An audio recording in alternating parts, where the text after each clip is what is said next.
დღეს ფოთის საკრებულოში მე-13 მოწვევის სხდომა გაიმართა, სადაც ფოთის მუნიციპალიტეტის მერიის მშენებლობის, ინფრასტრუქტურისა და ტრანსპორტის სამსახურის უფროსმა საკრებულოს შესრულებული სამუშაოების შესახებ ანგარიში წარუდგინა. აღნიშნულ თემაზე გარკვეული კითხვები ჰქონდა ოპოზიციური პარტიის წარმომადგენლებს.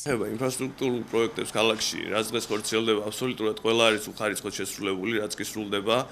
ამავდროულად ყველა ის სამუშაო რომელიც რაღაც დროში იყო გაწერილი, დროს ცილდება და თან იმდენად უხარისხოდ სრულდება, რომ აღარ დროის გადავადება შველი სამუშაოების გამოსწორებას. ასევე არის კატეგორია ფირმებისა, რომლებიც რაღაც გარკვეული შეიძლება ითქვას გარიგებების ფონზე იგებენ სავარაუდო ტენდერებს, რაც არის ქალაქისთვის ტრაგედია. ჩვენ უნდა გავამკაცროთ კონტროლი ყველა იმ სამუშაოებზე, რომელიც ქალაქში მიმდინარეობს. ვინც არ უნდა იყოს ამ სამუშაოების შემსრულებელი და ვინც რა ძალაც არ უნდა იდგეს მათ უკან. მე მხედველობაში მაქვს პირველ რიგში, რა თქმა უნდა, ის დიდი პროექტი, რომელიც ქალაქში დაიწყო კანალიზაციის, რომელიც ნამდვილად საშუალო საქმეა, მაგრამ ვერ მიდის იმ ტემპით და იმ ხარისხით და ყველა ინფრასტრუქტურული პროექტი, რომელიც ხორციელდება ქალაქში.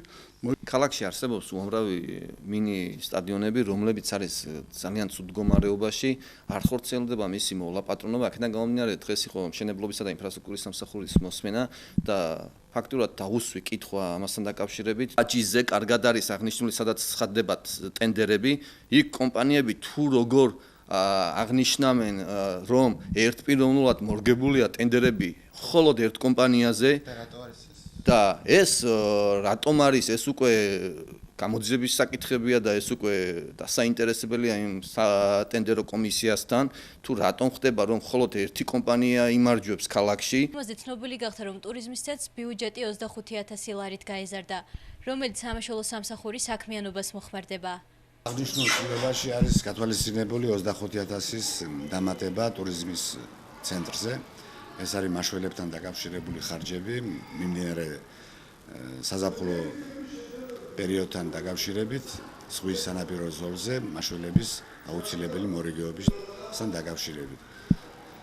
25,000 ითვალისწინებს როგორც სახელმწიფო ფონდს, ასევე ინვენტარის შეძენას, რომელიც აუცილებელია. იყო დადებითი და შესაბამისად დღევანდელი დღე ჩაიარა იმ კუთხით, რომ საკრებულოს წევრებმა უმრავლესობამ დაუჭინან ყველა საკითხს მხარი. საკრებულოში 12 სხვადასხვა საკითხი განიხილეს.